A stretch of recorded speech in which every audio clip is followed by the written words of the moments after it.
इस लेक्चर में हम बात करेंगे कि हम टारगा सीक्वेंस या फिर इमेज सीक्वेंस को किस तरीके से as a video file import करते हैं अपने सॉफ्टवेयर एडोबी प्रीमियर में। शायद आपके जहन में ये सवाल ज़रूर आए कि ऐसा हम करते क्यों हैं, क्योंकि इमेज सीक्वेंस की हमें क्या ज़रूरत पेश आती है एज अ वीडियोस को बनाने की। तो मैं आपको थोड़ा सा बताऊं कि अगर आपके पास कोई भी ऐसा सपोर्टिंग सॉफ्टवेयर है, बेशक वो फोटोशॉप है जहां से आपने किसी चीज़ को डिज़ाइन किया है और उसके बाद फिर आप उसको मे बी आफ्टर इफेक्ट में लेके गए हैं और आपने एक प्रॉपर एनिमेशन दी है। उस एनिमेशन में कुछ ऐसी चीज़ें भी इन्वॉल्व हैं जिसमें आपको बैकग्राउंड में ट्रांसपेरेंसी चाहिए, आपको अल्फा लेयर चाहिए जिसको हम टेक्निकली अल्फा बोलते हैं, कि आपके पास सिर्फ वो एलिमेंट, वो एनिमेशन, वो जो पार्ट था वो आपके पास वीडियो में वैसे ही आए और उसके बाद पीछे आपके पास बैकग्राउंड में ट्रांसपेरेंट ही लेयर हो और नीचे जो भी आप रखना चाहें उसको फिर रख लें। ये नॉर्मली यूज़ होता है नेम बैंड्स में, नेम सुपर्स में, जिसको हम एस्टन भी कहते हैं, या फिर आप इसको आम जबान में लोअर थर्ड भी कहते हैं, नीचे नाम लिखने के लिए। और इसमें प्रॉपर आपके पास एक एनिमेशन होती है और उस एनिमेशन के ऊपर फर्दर आप मज़ीद अपने प्रीमियर के अंदर काम कर सकते हैं। देखने में आपके पास ये इमेजेस का बहुत बड़ा एक सीक्वेंस होगा जो कि जिसकी प्रॉपर एक असेंडिंग ऑर्डर में नंबरिंग चल रही होगी। अगर बीच में से कोई भी नंबर, कोई फाइल गलती से स्किप होती है, फिर आप उस सीक्वेंस को इंपोर्ट नहीं कर सकते। इसको इंपोर्ट करने के लिए हमें उस सीक्वेंस का उसका ऑर्डर पूरा चाहिए और जब आप इसको एक्सपोर्ट करते हैं तो तब भी आपको उसी ऑर्डर को मेंटेन रखना होता है। आइए इसको प्रैक्टिकली करके देखते हैं। तो इस वक्त जो हम इंपोर्ट करेंगे वो बेसिकली पीएनजी सीक्वेंस है जो हम इसको यहाँ पर इंपोर्ट करेंगे। पीएनजी इमेजेस का ये पूरा एक सीक्वेंस है और उसको एज अ वीडियो फाइल हम यहाँ पर इंपोर्ट करेंगे। पीएनजी के अलावा आप टारगा भी यूज़ कर सकते थे। बहुत सारे शायद और भी ऐसे फॉर्मेट हो जिनको आप लेकर आ सकते हैं, इसमें एज अ सीक्वेंस इंपोर्ट कर सकते हैं, लेकिन इन दोनों का आपको फ़ायदा ये होता है कि आप इसमें ट्रांसपेरेंट तरीके से इसको एक्सपोर्ट कर सकते हैं। ट्रांसपेरेंट या फिर अल्फ़ा की ऑप्शन मौजूद होती है। तो इसमें होता क्या है कि जितनी एनिमेशन, जितना एलिमेंट, जितना आपने काम किया हुआ है वो इमेज वैसे ही है और उसके जो पीछे चीज़ है वो आपके पास अल्फ़ा या फिर ट्रांसपेरेंट तरीके से आती है। और यहाँ पर आपको टाइमलाइन पे जब आप उसको रखेंगे तो जो चीज़ें उसमें ब्लैंक थी आपके पास क्रिएट करते वक्त, यहाँ पर भी आपके पास ट्रांसपेरेंट या ब्लैंक आएंगी। आपको कुछ इसमें उसको की करने की ज़रूरत नहीं होगी। तो इसको इंपोर्ट करते हैं। मेरे पास यहाँ पर अपने सिस्टम में मेरे पास पीएनजी सीक्वेंस मौजूद है। आप देख सकते हैं कि इस तरह से ये फाइल हैं और ये सारी एक ही ऑर्डर में चल रही हैं, जिस तरह के 4 5 6 7 8 9 10। इनका जब आप एक्सपोर्ट करते हैं तो ये ऑर्डर खुद ही डिसाइड करता है। जो फाइल नेम आप देंगे आगे से फिर उसकी नंबरिंग वो खुद ही ऑर्डर डिसाइड करेगा।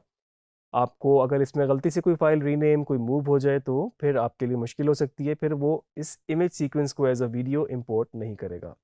तो अभी आप देखें आपके पास यहाँ पर राइट पे प्रीव्यू भी आ रहा है। इस वक्त ये प्रॉपर एक एनिमेशन है जिसमें स्टेप बाय स्टेप ये इमेजेस मैं चेंज कर रहा हूँ। आप देख सकते हैं कि आपके पास एक लोअर थर्ड है, ये बेसिकली डिज़ाइन हुआ हुआ, और ये इस तरह से एनिमेशन है, frame by frame, image by image, ये इस तरह से मूव अराउंड कर रही है। इसको इंपोर्ट करने के लिए हम अपने प्रीमियर में जाते हैं, डबल क्लिक करूंगा मैं ब्लैंक स्पेस पे, या मेरे पास जो और ऑप्शंस मौजूद हैं कंट्रोल आई से या फाइल मेन्यू में इंपोर्ट से जाके, तो जहाँ पर पीएनजी सीक्वेंस में मैं गया तो मुझे इसमें कोई बहुत ज़्यादा एक्स्ट्रा कोई काम करने की ज़रूरत नहीं है। जस्ट मुझे पहले इमेज को सिलेक्ट करना है और नीचे मेरे पास यहाँ पर ऑप्शन है इमेज सीक्वेंस। क्योंकि देखें ये इस ऑर्डर में थी फाइल्स, तो उसने खुद ही ये ऑप्शन आपको यहाँ पे दे दी। आप इसको नॉर्मली अनचेक होती है, आप इसको यहाँ से चेक करेंगे और आपको जस्ट एक पहली फाइल को ही सिलेक्ट करना है और जब आप इसको यहाँ पर ओपन करेंगे तो आप देख सकते हैं इस वक्त आपका जो आइकन भी बना हुआ आया है वो एज अ वीडियो आया है। इसने एक इमेज को इंपोर्ट नहीं किया। इसको मैं यहाँ पर टाइमलाइन पे रखूँगा तो आपके पास, इसको हम पहले ब्लैंक एरिया में रखते हैं ताकि आपको अल्फ़ा ट्रांसपेरेंट का भी मैं फ़र्क बता सकूं। आप देख सकते हैं कि जिस तरह से जब ये डिज़ाइन हुआ था तो बिल्कुल आपके पास इसी तरह डिज़ाइन हुआ था और पीछे जो ट्रांसपेरेंट लेयर थी एक्सपोर्ट करते वक्त आपने उसको ट्रांसपेरेंट ही रखा और अल्फ़ा की मदद से आपके पास ये इस फॉर्म में आया है कि इस वक्त किसी क्लिप के ऊपर जब मैं इसको रखूँगा तो पीछे वाला सब कुछ जो बैकग्राउंड है वो मेरे पास ट्रांसपेरेंट ही आएगा। मैं इसमें अगर उसको चेक ना करता इमेज सीक्वेंस को, यहाँ से मैं एक सिलेक्ट करता और इसको अनचेक रहने देता, या मे बी यहाँ से कोई रैंडमली मैं यहाँ से क्लिप उठाता और इसको मैं यहाँ से इमेज सीक्वेंस के बगैर ओपन करता, तो इस वक्त आप देख सकते हैं मेरे पास जस्ट एक फाइल, एक इमेज इंपोर्ट हुआ है जो कि इस तरह से है। उसमें कोई एनिमेशन, कोई वीडियो, कोई मूवमेंट मौजूद नहीं है। इसको डिलीट करते हैं यहाँ से, और इस वक्त मेरे पास ये इस फॉर्म में आ रहा है। अब आपके पास यहाँ पर बहुत सारी ऑप्शन हैं कि लाइक आप इसको एक प्रॉपर लोअर थर्ड बनाना चाहते हैं। इस वक्त मेरे पास इसमें मार्जिन है कि मैं इसको इसके ऊपर मज़ीद कोई टेक्स्ट लिख दूँ, और इसकी प्रॉपर एक एनिमेशन है जो कि आप देख सकते हैं इस तरह से। इसको इतना लाने के बाद मैं चाहूँ तो अब मेरे पास एज अ वीडियो क्लिप की फॉर्म में है, और आप देखेंगे बहुत क्विकली आउट हो रहा है। अगर मुझे यहाँ पर नाम लिखना है तो मैं यहाँ पर ऑप्शन ये कर सकता हूँ कि जहाँ पर ये पूरा एनिमेशन पूरी हुई, इसको मैंने यहाँ से कट किया और इसको मैं फ्रेम होल्ड कर सकता हूँ यहाँ से। इसको यहाँ से मैं इन पॉइंट सेलेक्ट करूँगा। अगर मेरे पास क्लिप की और मार्जिन नहीं है तो मैं रेट स्ट्रेच टूल से इसको, जो कि इसकी स्पीड पे काम करता है, इसको आप देख सकते हैं कि मैंने इसको यहाँ पे स्टिल कर दिया, होल्ड कर दिया फ्रेम होल्ड की ऑप्शन से। तो इसको यहाँ पे मैंने होल्ड किया और मैं इसकी जो एनिमेशन इन हो रही थी उसी को मैं कॉपी करके इसको यहाँ पे पेस्ट कर देता हूँ। आप देख सकते हैं कि अभी ये फ्रेम होल्ड था और ये फिर से एनिमेशन चल पड़ी। अब मेरे पास यहाँ पर ऑप्शन है कि मैं इसकी स्पीड को रिवर्स कर दूँ, और वो मैंने इसलिए किया कि जो मेरे पास एनिमेशन इन हो रही थी अब वो एनिमेशन मेरे पास आउट की शक्ल में यूज़ हो जाएगी। अब मेरे पास जो बीच में ये फ्रेम होल्ड करके जो मैंने किया था, मेरे पास अभी भी चॉइस है कि अगर इसको मैंने ड्यूरेशन बढ़ानी है, आपने इसको एनिमेट इन किया था जो कि पीएनजी सीक्वेंस था, और उसके बाद मैंने उसको कट किया फ्रेम होल्ड करके। यहाँ पर मैंने उसको फिर इसकी स्पीड स्लो की,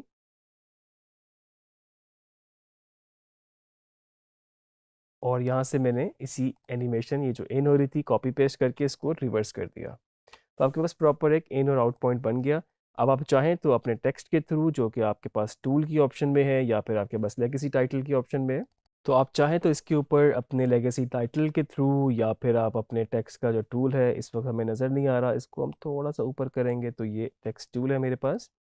आप यहाँ पे चाहें तो मे बी टू लाइनर यहाँ पर आप ऐड कर सकते हैं। आपने इनका नाम, जो भी इनका नाम है, मे बी इनका नाम है जॉन, और इसको हम सेट कर दें टेक्स्ट के हिसाब से। फ़ॉन्ट वगैरह जो भी आपने रखना है, जिस तरह से भी आपने वो टेक्स्ट में चीज़ें देखी हैं, आप इसको एडजस्ट कर सकते हैं। फ़ॉन्ट साइज़ वगैरह आप इसको अलाइन कर सकते हैं। आप चाहें तो इसको फुल स्क्रीन कर लें और उसके हिसाब से फिर आप इसको इसमें सेट कर दें, और नीचे आप इसकी डेजिग्नेशन ऐड करके भी काम कर सकते हैं। मे बी मैं इसी लेयर को कॉपी करता हूँ ऊपर ऑल्ट के साथ, और इसमें मैंने डबल क्लिक किया था यहाँ पर, और यहाँ से मैं इसको टेक्स्ट को चेंज कर देता हूँ क्योंकि मैंने कॉपी पेस्ट किया।